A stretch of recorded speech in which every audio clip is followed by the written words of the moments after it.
JP made it.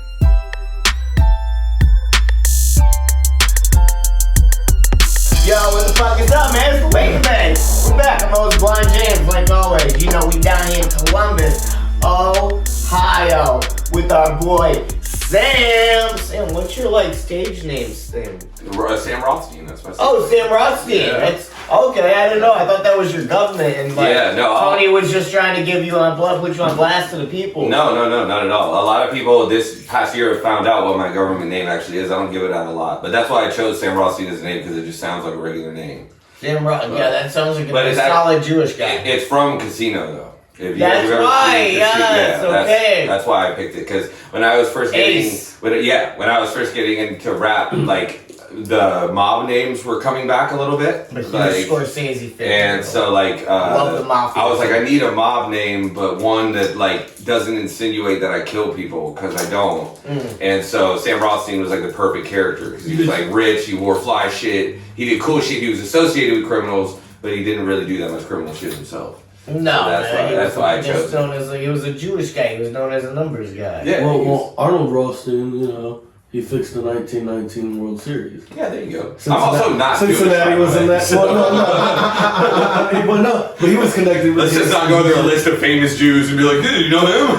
No. I really don't. I don't know any of them. A list of famous Jews. That's everybody famous is fucking Jewish, dude. Yeah. It's crazy. So what I'm hearing is you gotta convert, bro. Yeah, I guess. It is really funny because every time I meet, I will meet a lot of. Call me Blind Ezekiel. I'll meet a lot of Jewish musicians and they're just like, yeah, so you remember the tribe too, and I'm like, fucking Indians, man, what are you talking about? And they're just like the tribe of Judah or whatever the fuck the thing. And I'm like, oh, I'm really not Jewish, man, and they're crushed every time. Oh yeah, they're just like, yo, we really thought we had another one. Bro, this is why we haven't made it. This is why no one in this room has made it famous yet. We gotta convert. We're doing it wrong. I think Waldo may be Jewish, dude. I gotta swap. I had a friend that was gonna convert to Judaism, and he was really explaining the whole philosophy of it to me. And it is actually, of all the religions, it's the one that's most appealing to my atheist brain, kind of. Logical. But I still couldn't do it. I do really want to go to Israel, though. I think going to Israel would be pretty rad. Hell yeah! You been anywhere cool overseas? Yeah, I've been to Europe. Yeah. Where at? Me too. Italy and Germany mainly. I've been to both. We Yeah. just talked about this with who the fuck did we talk about that with? With Lethal FX. Mm-hmm. Yeah, I think that's who it was. That's exactly. Yeah, my brothers both lived there. They were in the army, and I went to see them. We're at in Italy. Vicenza. Where's that? It is in the northern part. It's Farthest north I went was Torrent. I think it's a little south of Venice. I didn't get to go that north, man. Yeah. That was sweet too. Though. It was. I mean, just like most places in Italy, it's just 3,000-year-old buildings in one part. Streets too small for cars. Tiny cups of coffee. I wasn't in southern Italy too much, but it was really cool, man. It's cool just to get to see. You like seaside or inland? Yeah. It was seaside for the most. It was inland a little bit, but it wasn't far from. The ocean. That's pretty dope, though. Yeah, it was cool. I mean, which one do you like better? Germany or? I like Germany better. The people were a lot friendlier in Germany. Germany gets down. Bro. Yeah, they're just incredibly hospitable people. People would buy you drinks for no fucking reason. Where were you at there? No good reason. I was in Stuttgart and then I was in Frankfurt. I was in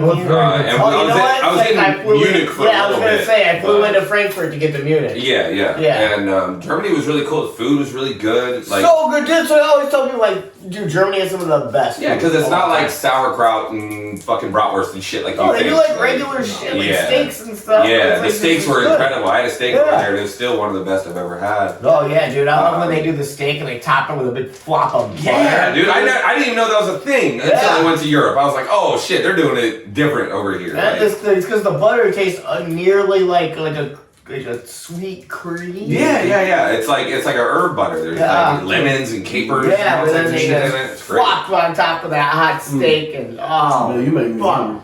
Goddamn. I've been to the Bahamas as well. That was another. It's not really overseas. It's 60 miles. I went to I went to Atlantis in the Bahamas, but that's not I didn't get to see too much of the Bahamas. Yeah, I was in Freeport, which is kind of like the island where the people that work at Nassau live. So it was way more normal. It was that's why I was able to go, because it's way cheaper to go stay at a hotel in Freeport than it is to go to like a resort in Nassau or whatever. Yeah. And so it was really cool, man. It was just interesting seeing so much of the island is covered in pine trees, actually. Really? Yeah, it threw me for a fucking loop, but basically what happened was the reason the Bahamas is still like a British protectorate is because a long, long time ago, one of an English prince of some kind his ship wrecked, and they got shipwrecked on the the Bohemian Islands.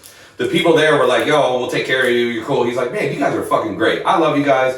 When I come back here, I'm gonna tell my dad to do all types of great stuff and blah, blah, blah. And they're like, okay, bet. And then the British came back, they're like, yo, by the way, we own this island now, but you guys are never gonna have to pay taxes ever again. Also, these trees are fucking ugly, let's get some pine trees in here. And so he hated palm trees. They had never really seen them before. So he was like, these are the ugliest, stupidest fucking trees I've ever seen. Let's get some pine trees. Because pine trees were the only tree from the north that could live in sand and shit like that. Like pine trees don't need a lot of water. That's why they live through the winter and stuff.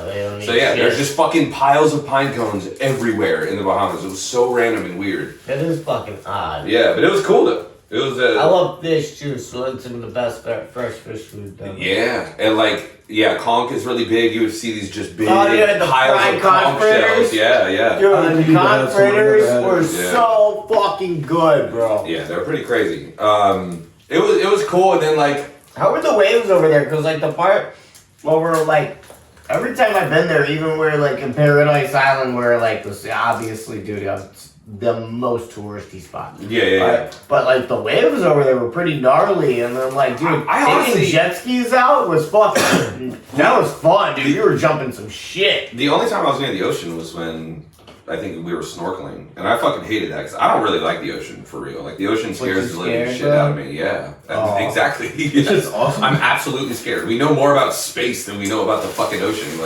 I'm okay. And then the thing about the Bahamas is the water's so clear you can see what's in the ocean. Yeah, it's awesome. So, it's fun. When I saw a couple sharks and a couple sea urchins, I was like, I am out. And the jellyfish down there were crazy. There were jellyfish fucking everywhere. Then I wouldn't go if there's jelly. Yeah, they're jelly not, season, fuck that. They're not the kind of typical jellyfish though, apparently. Apparently the jellyfish there are a little weaker. They don't sting you as bad and stuff, but that's why there's also a lot more of them. As bad. I don't trust that. I don't trust the as bad part. It wasn't cool. And when we were going into the Bahamas, there's a family in front of me, and it was just some normal fucking family, and the guards were fucking pissed at them, and the guards are yelling at them, and they had AK-47s and shit, and they were going through their bags and shit, and they found these Harry Potter books. And Harry Potter books are actually illegal in the Bahamas because it's a very, very Christian country. Oh, I didn't know that. Yeah, and there's no witchcraft shit of any kind. No magic, no witchcraft. You can't have books about that shit. Because everywhere in the Caribbean too, people around there are really afraid of voodoo and shit like that. And because I think it was the Dominican Republic and Haiti had a big difference. Haiti was much more voodoo-based type religions and stuff. Dominican Republic was much more Christian. And so that kind of conflict has really spread out through the Caribbean a lot over the years. And I think it's different in the Bahamas now because they're yo, it's fucking Harry Potter, relax. But it's funny because now people in America are trying to cancel Harry Potter. Oh yeah, for a completely different reason.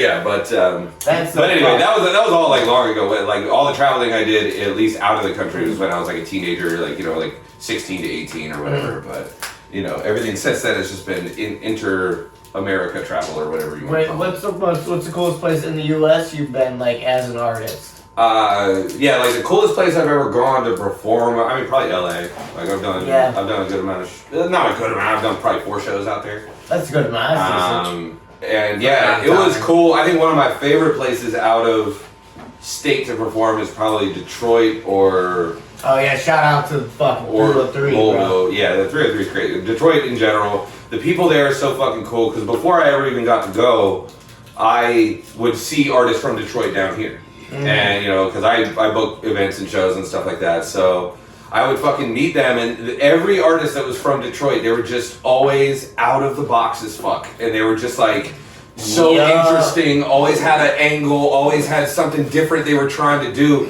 and that's how I could just tell, I bet Detroit is a fucking nut house because of how unique these artists have to be to even stand out there. Yeah, And- you saw that weed. Look how unique that fucking weed was we brought. Yeah, for That's sure. from some unique. Yeah, the weed in growers. Michigan is no fucking joke either, man, for sure. Yeah, it's For sure. nuts, man. It's that's a great place. My favorite place is like city-wise. I love Savannah. Okay, yeah, I've been there. Love Very, Savannah. very clean, nice city. That's what I love about it. Yeah. It's a clean, good place. There's always a good restaurants, like ice cream stores, and like. It's definitely, I think, the most worthwhile place to go in Georgia. Atlanta's okay, but Atlanta like, is fucking just, it's a bunch. That's all Yeah. Atlanta is, man, you know? and it's not really connected. Like, That's what Atlanta's everything's weird. got to be in a neighborhood. Yeah. And you're there for a couple hours, then you tap out that neighborhood. Yeah. And then it's like, all right, let's travel 46 minutes to the next neighborhood. Yeah, that's also how it was in LA though. Like LA, I very quickly realized what the deal is there. It's like, oh, you're just 45 minutes from wherever you need to be. It doesn't matter if like you gotta go to get a pack of cigarettes or you gotta go across town to do whatever. It takes you 45 minutes, no matter what the fuck it is. And it's cool though, because like at least there's shit to fucking look at out there, and like in LA there's just so much to do constantly. On a Monday night at 4 in the morning you can find some shit to do out there. It's just one of those cities. And like in, because you guys are what, from my Cleveland, favorite part right? about it, yeah. Yeah, like in Cleveland, Columbus, Cincinnati maybe to a lesser degree, but in Cleveland and Columbus are really not nightlife cities. Like they're just not. Like there is nightlife, there is things to do, but like not in the way that, you know, New York or fucking LA or No, Nashville. because it's a you know. nightlife city until the bar closes. Yeah, exactly. And like, because even when I went There's to no Louisville, after hours, like, killing it. and like It's like the bars most you're just gonna find closed is a diner. at 2 in Cleveland, right? Yeah. Okay, yeah. And like, So I'm saying the most you find after 2 is a diner to go eat. yeah, or Waffle House. Or Yeah, some that's shit where like that. everybody goes to hang out and congregate. And If you're up. I gotta be honest with you, I have hosted or done some kind of like illegal after hours parties and shit before. And I gotta say, 2 in the morning is about as late as shit should go. Like anything after 2 in the morning, it's just dudes being creepy. They struck out of the bar, they couldn't fuck any chicks at the bar, so now they're going to weird after parties, trying to feed girls acid at 4 in the morning. You gotta make that a private event. It's After like, hours yeah. things are private events. Yeah, it's like, but then again, I went to Louisville one time and to do a Love that show, city. and we were like, I was like an opener, and I was like, well, what time am I going on? They're like, it's 12:30. I was just like, shh. I was like, is the show? Does it go? Is the crowd usually still here? And they're like, yeah, the bars are open until 4 here. I was like, fucking okie dokie, let's go. Yeah. And it was crazy because also Louisville condenses most of their bars and nightlife into 2 streets. There's just Bardstown. There's like Yeah. 2 mile long strips. 1 mile long stretches, yeah, and that's what I love Just about it. venues and bars. That's what I tell Waldo. I'm like, Waldo, you know how much you will love Louisville? It is those 2 streets, and it's nothing but thrift stores, vintage shops, Yeah. candy stores, tattoo shops, Venues and- venues. It's like in Barbecue. what 6th Street is like in Austin. Kind Yeah, of. It's like exactly, but just 2 long stretches And of it. there's Like, just how is this so- cool shit here in Louisville? that. Well, the thing is, it's in between like 9 colleges. Like Louisville is right around there's Christian colleges, there's historical black colleges, there's regular colleges, there's state universities, there's all types of shit That makes right sense. in that area in between Cincinnati and there. And so it's like, because when I was booking tours and stuff and I was planning tours out, like Columbus is such a good location, period. Like it's just Pittsburgh is 2 hours away. Detroit is like fucking 3, Ann Arbor is like 3.5, Indianapolis is like 3, Dayton is 1, Cincinnati's 2, fucking Louisville is like 3.5. And so it's like there's just so much stuff close by that you could plan a really easy local tour. Yeah. And it's just like you really don't even have to stay in the city if you don't need to. You can just pop a fucking Adderall and drive 3 hours back. Like it's not that hard. Oh yeah, no, that's something we've done. I mean, that is one good thing about Cleveland is it's a decent, overall for the U.S. It's a decent hub to go out of. Right, and with Cleveland, it's much easier to get to the Northeast. You know what I mean? It's one road either way. You either take 90 west to get to the Northwest or 90 east to get to the Northeast. I mean, like I said, it's a good hub. Yeah. It's not a terrible place to be based out of. Yeah, for sure. Yeah, because I don't have a ton of interest in the Northeast. I've done some shows in Buffalo and shit like that, and it's just all the stereotypes are true. Like The worst place to drive. Yeah. Yeah. With all of it, yeah. Yeah, my least favorite drive is out to Pittsburgh, though. Really? It's only 2 hours, but it's so boring.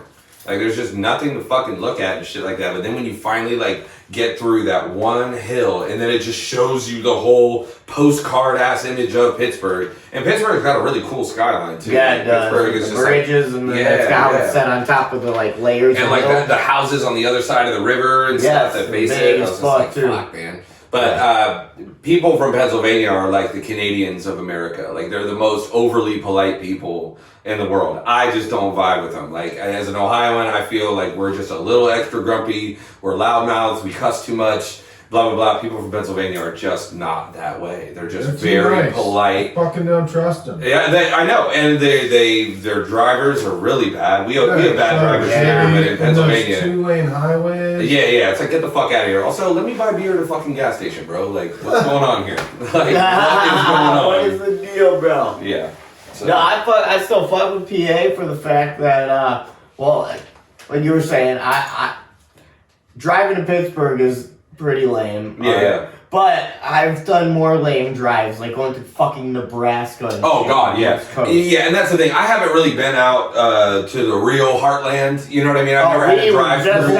Nothing. Yeah, like, because even just driving to Toledo is fucking boring. Like, Northern Ohio in general is fucking flat and boring, and there's nothing up there. Or going out to Indiana to do shows and stuff like that. The drive from Columbus to Cincinnati is the worst drive of Ohio. You know what, man? And because that's a drive, I used to have like a monthly event in Cincinnati, so I was always going back and forth from there. And yeah, the drive back from Cincinnati is really fucking terrible because it's like, I mean, you it's pass dark, Kings there's no Island. lights.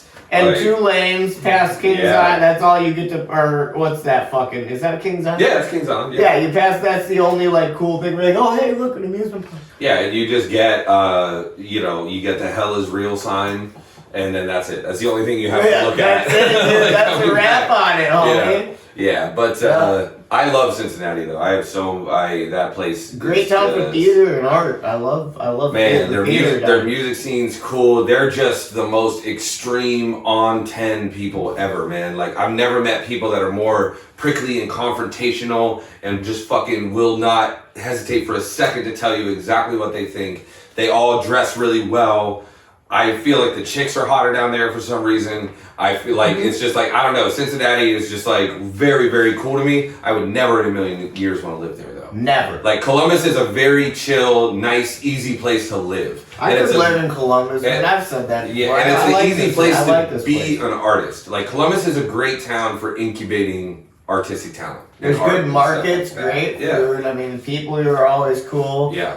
There is stuff to do. And then it's a surprisingly diverse city, too, actually. Well, yeah, when the campus is fully open, dude, yeah, there is always shit going on. Yeah, for the most part. There's always a convention or something. Because the other thing is, too, like, musicians around here really think that OSU is like the promised land. Like, if you could just get the OSU kids on board, then we'll fucking rule the world and be 21 Pilots. And it's like, it really doesn't work that way because, like, there's about 50, 60,000 kids that go to OSU. Mm-hmm. Most of them are not from Ohio. Mm-hmm.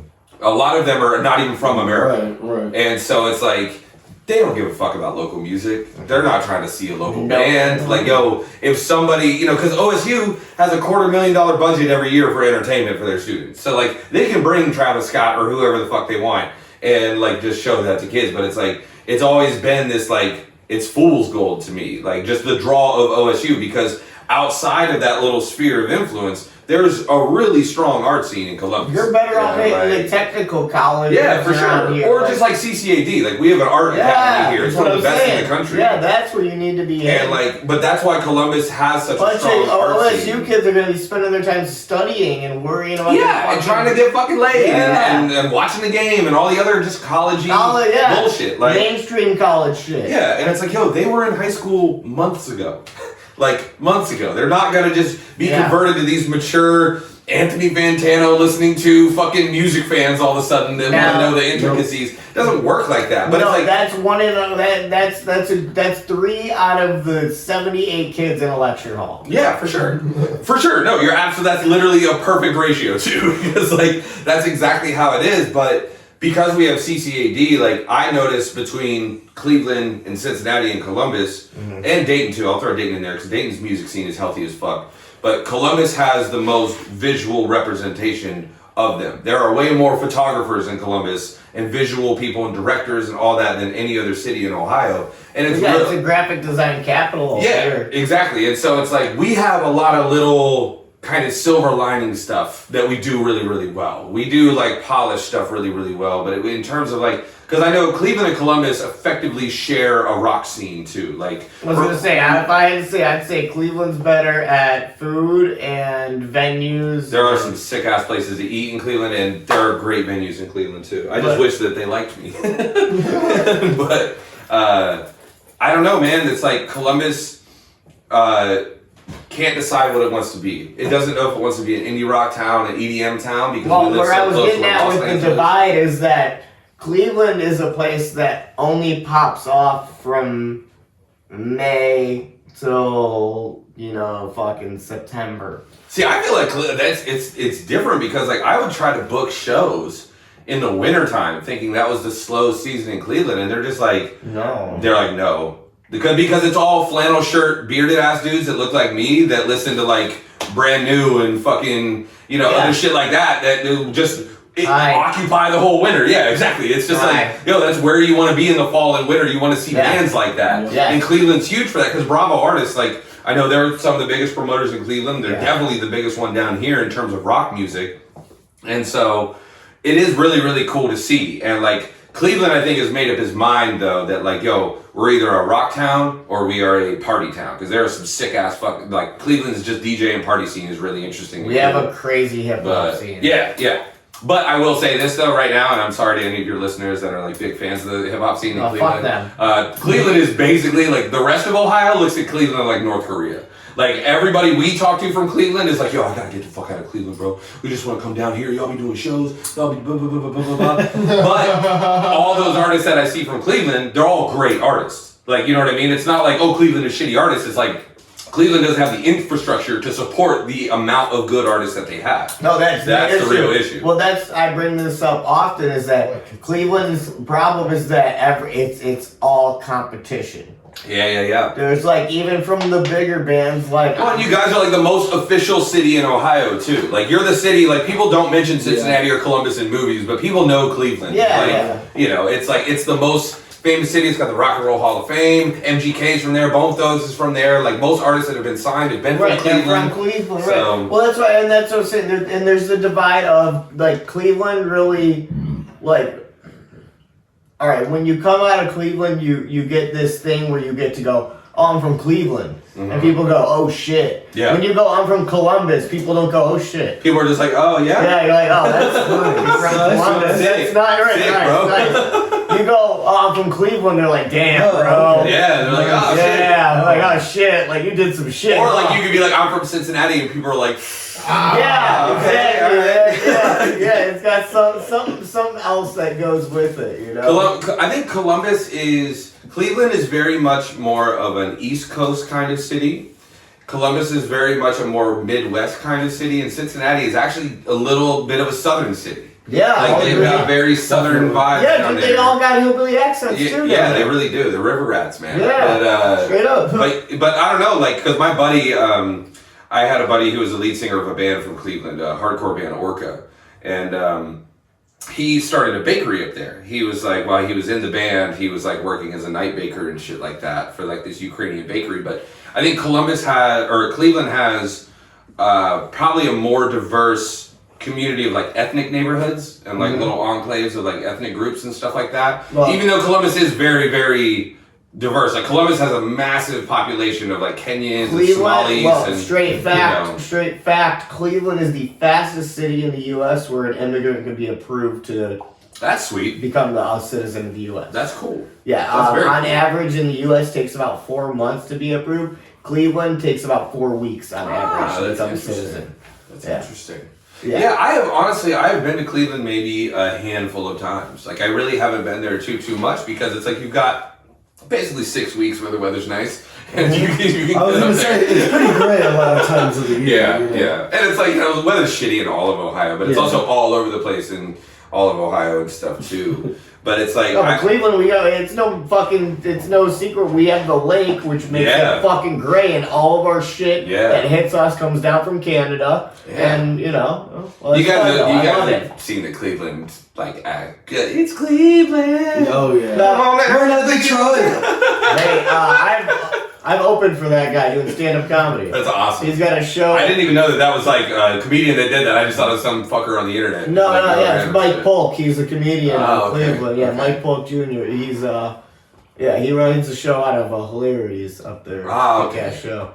Yeah, that's the thing, man. It's very interesting seeing different cities because Cincinnati, Columbus, and Cleveland are all sort of the same size population-wise. They're all I think Columbus has the biggest population of all of them, even though it doesn't seem like it. Like Columbus is also just very flat, and Cincinnati, you look around, you're like, yo, I'm in a fucking city. Like there's multiple story apartment buildings, blah, blah, blah. Columbus is mainly houses. It's not, we don't have a huge inner city kind of area. Well, and then Cleveland and Cincinnati are both districty. We have a theater district, we have a warehouse district. Right. You know what I'm saying? And that's my favorite thing about Cincinnati is their theater district. It's fucking awesome. Yeah, man. Cincinnati's just got...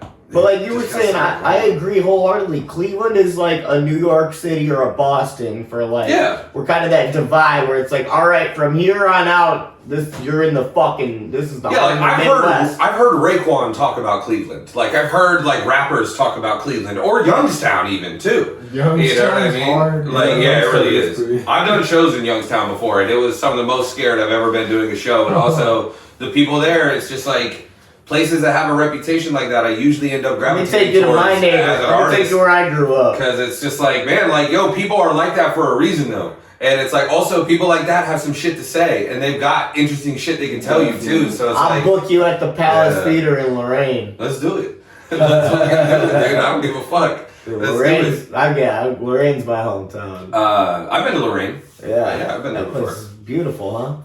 No. But I'm from Lancaster, Ohio, so I can't really say anything about beautiful hometowns and shit like that. Is there any fucking weed I can hit around anywhere? Oh, dude, where did they? Oh, I have the jar, but I didn't bring the bong or anything. Give me 2 seconds. There we go. Yeah. Smoke some of that garlic cookie. Okay, alright, cool. Yes, sir. So how long have you guys been a podcast? Sorry, I do podcasts myself. I'm a podcaster as well. So I always interviewing podcasters when I meet them. About 2 years. It's been 2 years. Okay. Yes, it is 2 years. Cool. So, got some? Got it? You good? Yeah, I'll pack it. Everybody good? 2 years. Yeah, 2 years in September was 2 years. Hell yeah. So what made you guys kind of want to do it? Were you guys just always hanging around and fucking around and just talking about shit anyway? And you're like, why don't we record this? Or no, I hadn't seen Cooch in years, and then I was in a really deep, dark place. But I had also been studying podcasting and radio since I went blind. What were some of your early podcast influences that you really wanted to be like? Bert Kreischer, Joe Rogan. Love Kreischer, man. I'm still on a high from the Kanye and then radio guys, Rover from Rover's Morning Glory. Obviously. Okay. He's my dude. Loveline was a big influence. I used to love Adam Carolla and Dr. Drew. Loveline is legendary old radio tech. Man. Oh hell yeah, I love Stern too. Yeah, Stern is amazing. One of the best interviewers ever, for sure. But then I started listening to other people NPR. A lot of the NPR interviewers were people like Jad Appenrod from Radiolab. Yeah. Like that dude. Just listen to how these people formulate questions and string shit together, even when and then at certain points, I studied enough where now if I can tell somebody hasn't studied interviewing and shit, I can tell how they're stumbling through interviews. Right.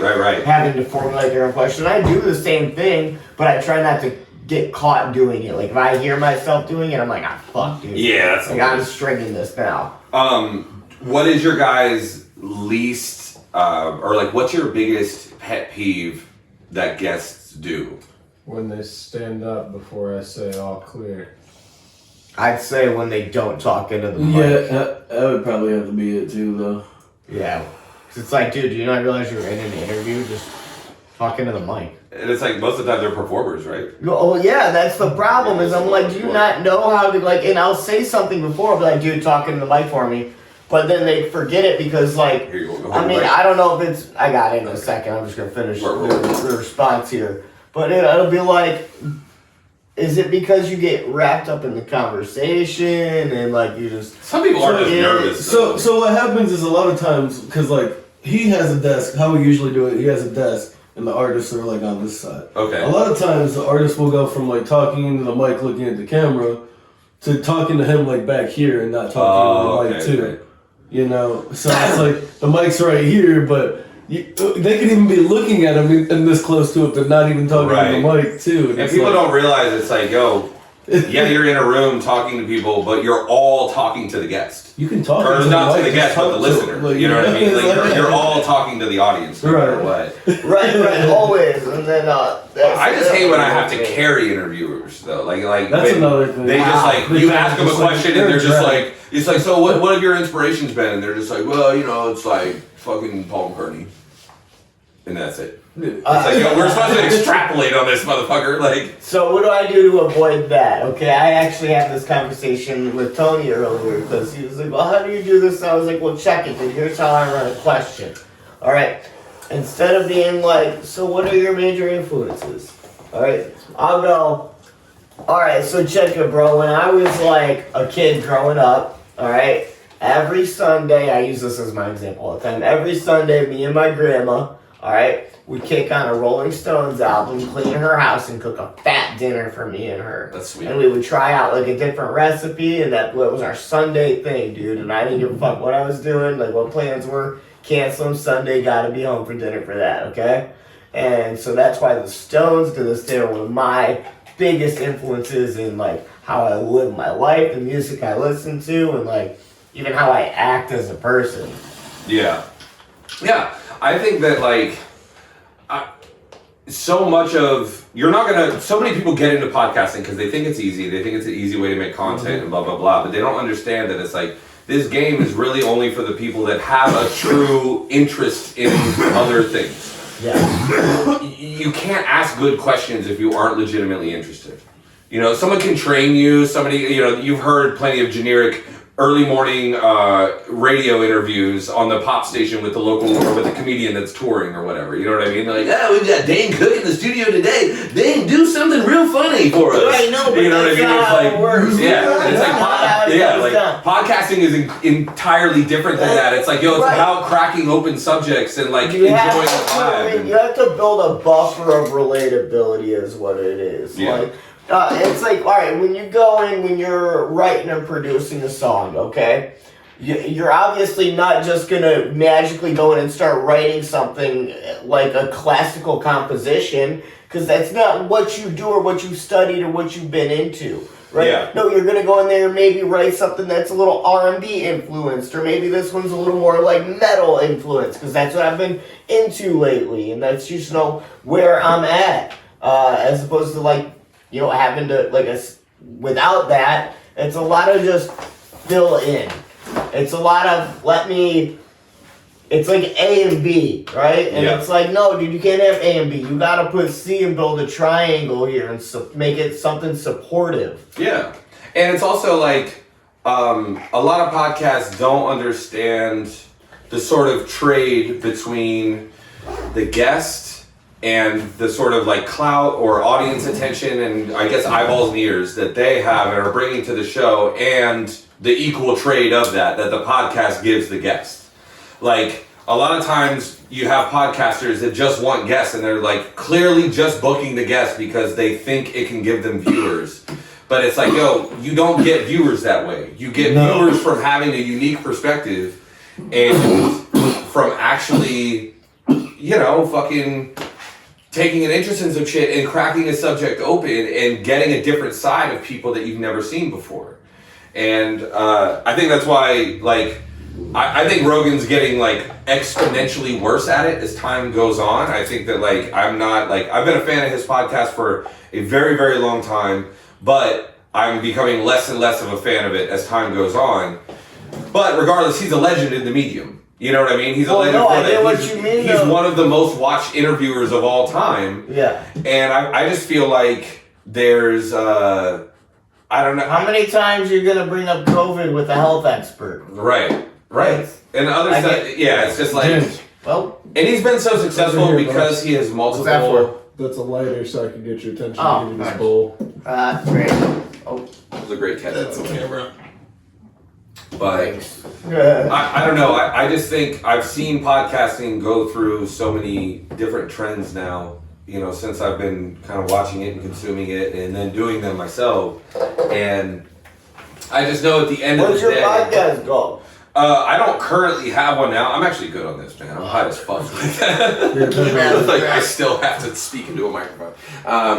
But yeah, man, like, I started out, it was literally just the Sam Rothstein show, because, I'm original and creative. And, it was just me interviewing the rappers I knew. Like I was a rapper. I knew a bunch of rappers, so I wanted to talk about rapper shit with other rappers. I never got to do that before until I started playing shows. And I got so hip to so much about hip hop and rap on this show, like that I was not hip to before. Yeah. Just learning about like even these new styles of rap, like lo-fi rap, Yeah. and, like Trap and all types of shit. Right, man, and like getting hip to just Like hip hop is something that I've really been studying since I was about 11 years old. Like no lie. okay. I've been. You got like an older brother or something that got you. I had a stepsister who had a Puff Daddy CD and she had Life After Death by Notorious B.I.G. Fuck yeah. I remember seeing the news report on MTV News that Notorious B.I.G. got killed. And I like made the correlation of like, oh, my stepsister had that CD. I was like, why did this motherfucker get killed? Yeah, what like, happened there? I didn't know that was a thing that could happen to like famous people. Because he went back to Cali. And so Back.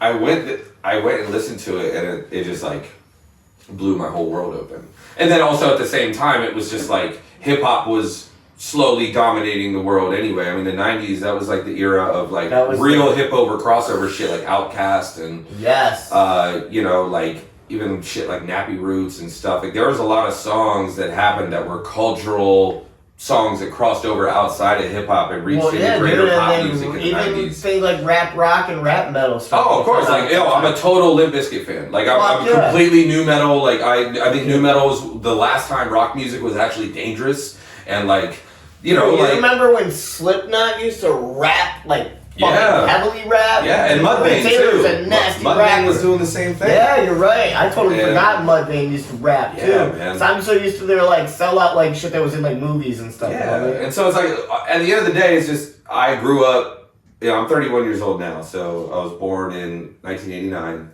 I grew up listening to... Wow, you're fucking old, dude.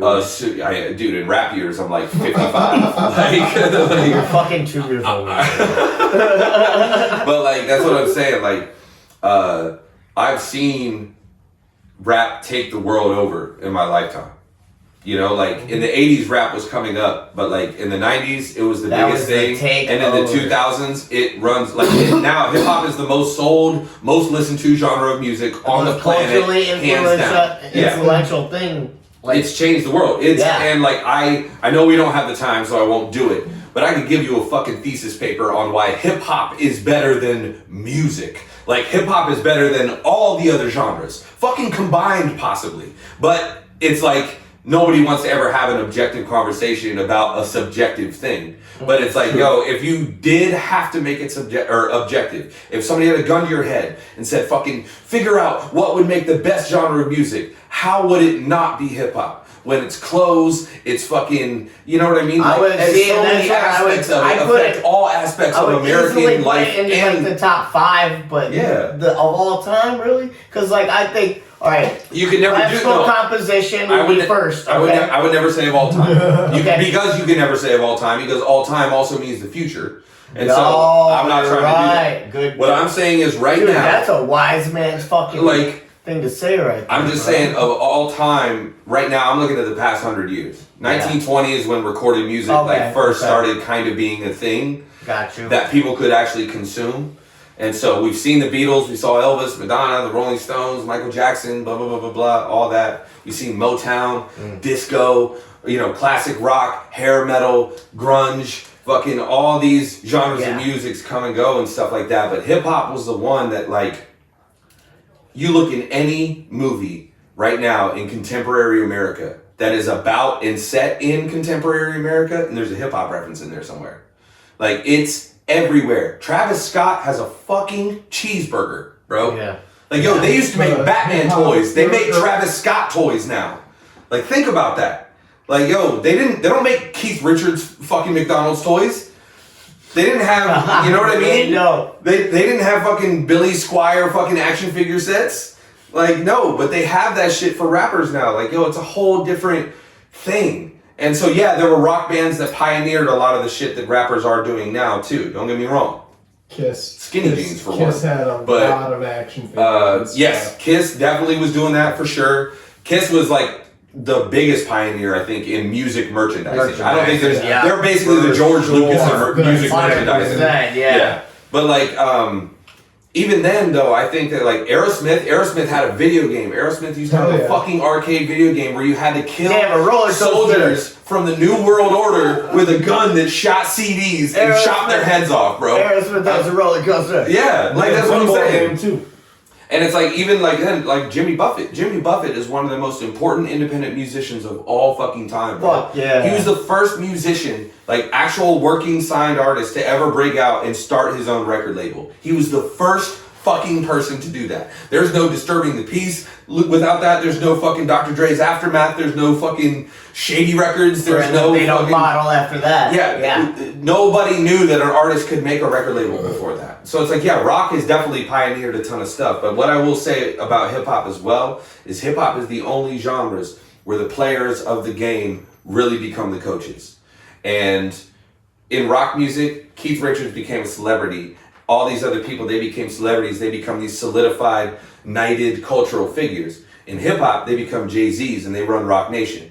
They become P. Diddy and they fucking, run Bad Boy. And they change the infrastructure of the game. It's people like Nipsey Hussle that innovate, and the game rewards people for doing that shit in hip Clothing hop. lines and all that. Not just merchandising your band or your artist name. Exactly. It's about expanding businesses and shit like that. And really really like building a true fucking solid industry.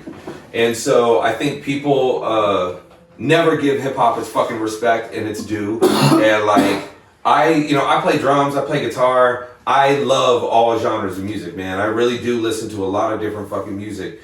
But I know in my heart and soul that hip hop hands down means the most to me and has saved my life multiple fucking times and it's changed my life. Like, yo, the minute I decided to start following rapping and actually just believe it and believe that I could do it and I was worthy of doing it. Because like, yo, I went to a high school surrounded by cornfields, bro. Like, hip hop lived on a different planet than me. It was something I fantasized about. I never imagined I could fucking be a rapper and people would take me seriously. Let alone like people that are actually in hip hop, people that actually make the music and know what the fuck they're talking about. And so it's like, it just means that much to me. You better cover some country or play AC/DC, boy. You better play me that there Alan Jackson. No, let me tell you about AC/DC, bro. I fucking love AC/DC. I fucking can't stand AC/DC. I miss rock music when it was raunchy and fucking crude and creepy. Crude. Like, yeah, not even that, but like AC, like in the 70s it was creepier. Like, have you ever seen what Foghat looks like in real life? Like, if they walked up to you in a bar and were trying to hit on you, all sweaty and fucking gross, like, you, as a woman, you would be mortified and scared for your fucking life. But like, in the 70s though, rock music, and in the 80s definitely, but it's like the sound was just so different in the 80s because of digital recording and shit for the first time. But in the 70s, rock music was really, really raunchy and just like, it was about sex.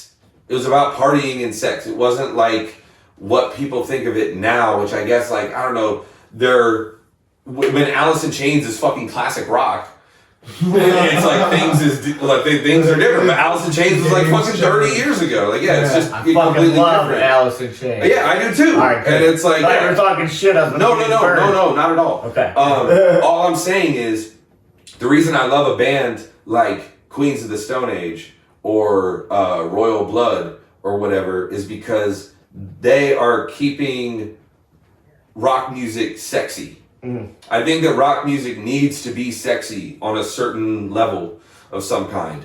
And it's like really fucking bro-y right now, and like 5 Finger Death Punch, and like there's like that whole side of it that just took over, and like it's kind of fucking lame.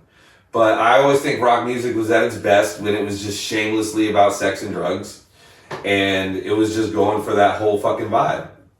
But there's not a lot of bands that really do that now, that really like try to capture that. And I just feel like, look, man, and maybe it's because I was a child of the fucking 90s, and I heard about Kurt Cobain killing himself, and Biggie and Tupac getting fucking shot, and, you know, like, Marilyn Manson on the rise, and them having fucking Senate hearings about it and shit, and like, yo, that was confusing me so much as a child, dude. Music was a fucking force of nature in the 90s.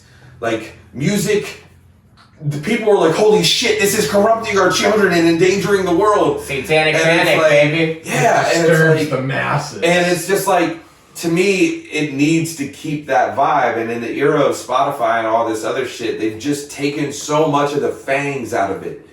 And I fucking hate it, man. I fucking hate how music feels now. There's so few artists that are actually dangerous. Everyone's good, though. Like, yo, everyone's good. Like, all new shit that comes out that gets any kind of real attention, or, you know, numbers-wise on Spotify or on YouTube or anything like that, they're worthy of it. Like, yo, they deserve it. I believe that to my core. The internet did really make things easy to spot as to who actually fucking people matters. don't listen to stuff if they don't like it. Yeah, if it sucks, they're not gonna do it. And they're like, people talk about industry plants and shit like that, and that stuff did exist. There were artists that were wholly created for the music industry to just be like, yo, our writers have a backlog of fucking pop songs that we've written that we don't have an artist to give to, so here, look at BTS. Yeah. I do that all the time. Yo, fucking O-Town, Sugar Ray. Sugar Ray, the only reason, they weren't even a band. The director MCG, who went on to direct, he directed a ton of fucking great music videos, then directed like the Charlie's Angels movies, Terminator Salvation. He's a talented ass dude. He fucking literally knew these dudes that all looked cool and knew they could play instruments. And he's like, yo, get together and like write a song. I just want to shoot a music video for you. And they wrote I Just Want to Fly or something like that. Well, because Sugar Ray started off writing punk songs, and then they wrote like a couple of those jammy tunes. Yeah.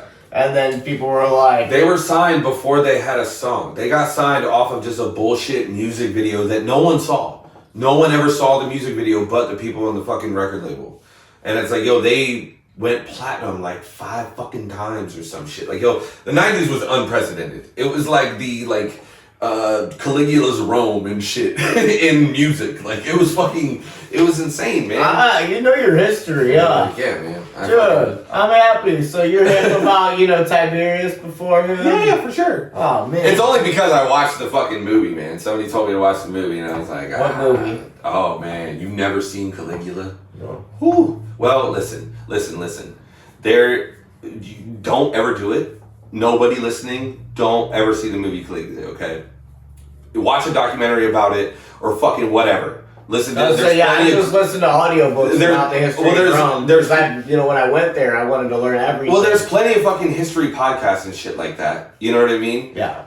But the movie was co-produced by Hustler. Oh, man. Oh, no. Yes. Oh, yes. So this movie is a fucking...